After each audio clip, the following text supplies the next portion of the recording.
जम्मू और कश्मीर के lieutenant governor Manoj Sinha ने कहा है कि अगर हमने कोरोना वायरस से बचाव के एहतियाती तदाबीर पर अमल नहीं किया तो सूरत हाल फिर से संगीन रुख इख्तियार कर सकती है। उन्होंने कहा कि जम्मू और कश्मीर में इस वक्त रोजाना की बुनियाद पर कोरोना वायरस के जितने भी केसेस सामने आते हैं उनमें से 50% मुतासरीन का ताल्लुक श्रीनगर शहर से होता है।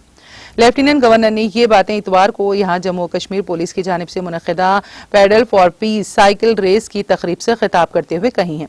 उन्होंने कहा जम्मू और कश्मीर में इस वक्त कोरोना वायरस के जितने भी केसेस आते हैं उनमें से 50% मुतासरीन का ताल्लुक श्रीनगर शहर से होता है। यहाँ श्रीनगर से ताल्लुक रखने वाले लोग मौजूद हैं।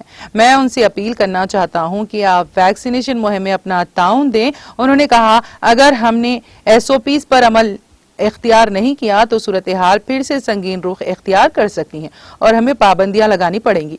मनोज सिन्हा ने कहा कि कोरोना वायरस से बचाव के SOPs पर अमल करना इंसानियत की सबसे बड़ी खिदमत है। उनका कहना था आप सभी लोग पढ़े लिखे और समझदार हैं। मैं आपसे हाथ जोड़कर अपील करता हूं कि SOPs पर अमल करें और दीगर लोगों से भी अपील करें कि वो भी कोरोना से बचने के एहतियाती तदाबीर पर अमल करें। ये इंसानियत की बहुत बड़ी खिदमत होगी।